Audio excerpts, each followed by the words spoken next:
தீர்க்க தரிசன அபிஷேகம், தீர்க்க தரிசன வரம் கேட்டு வாங்க. பிரசித்தி படுத்தணும்னா தெரிஞ்சாதானே பிரசித்தி படுத்த முடியும். அல்லேலூயா. அப்ப கர்த்தர் தருகிற வசனத்தை வாங்க பிரசித்தி படுத்த தீர்க்க தரிசன அபிஷேகம். அல்லேலூயா.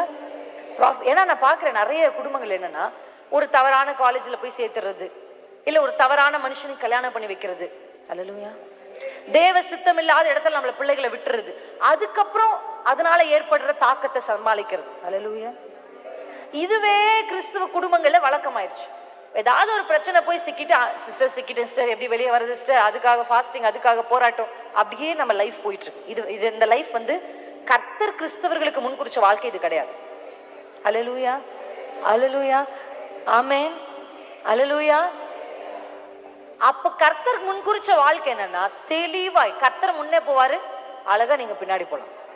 அப்ப நிறைய பேருக்கு என்னன்னா, தேவ சித்தம் செய்யணும்ன்ற ஆசை இருக்கு, ஆனா தேவ சித்தம் என்னன்னு அறிகிற. அல்லேலூயா. ஆமென்.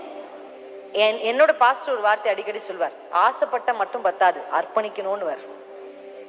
அல்லேலூயா. ஆசை இருக்கு நம்ம கிட்ட, அர்ப்பணிப்பு தான் நம்ம கிட்ட கொஞ்சம் கம்மியா இருக்கு. அல்லேலூயா. ஆமென். அப்ப தேவன் நம்ம இடத்துல விரும்புறது ஒரு பிரசித்தப்படுத்துகிற பெண்களா இருக்கணும்னா, பாருங்க, தெபோரால் ஆவிக்குரிய மண்டலத்துல நடக்கிற விஷயத்த, ஏதோ கர்த்தர் ஒன்னும் ஒரு மனுஷன் மாதிரி எழுந்தெல்லாம் புறப்படல, அது ஸ்பிரிச்சுவல் ரெல்ம்ல நடக்குது. அவ அழகா சொல்றா, கர்த்தர் உனக்கு முன்பாக புறப்படவில்லையா? அல்லேலூயா. ஒரு எப்பவுமே சொல்றேன், எது மாம்சத்தினுடைய ரெல்ம்க்கு வந்தாலும் அது முதல்ல ஸ்பிரிச்சுவல் ரெல்ம்ல இருந்துட்டு தான் வரும். அல்லேலூயா. அப்ப சரியான அபிஷேகம் பெற்றவர்கள் அது மாம்சத்துல நம்மளை தாக்குற வெயிட் பண்ண மாட்டாங்க, அங்கேயே டீல் பண்ணி அதை முடிச்சிருவாங்க. உங்களுக்கு புரியுதா நான் சொல்றது? அல்லேலூயா. ஆமென்.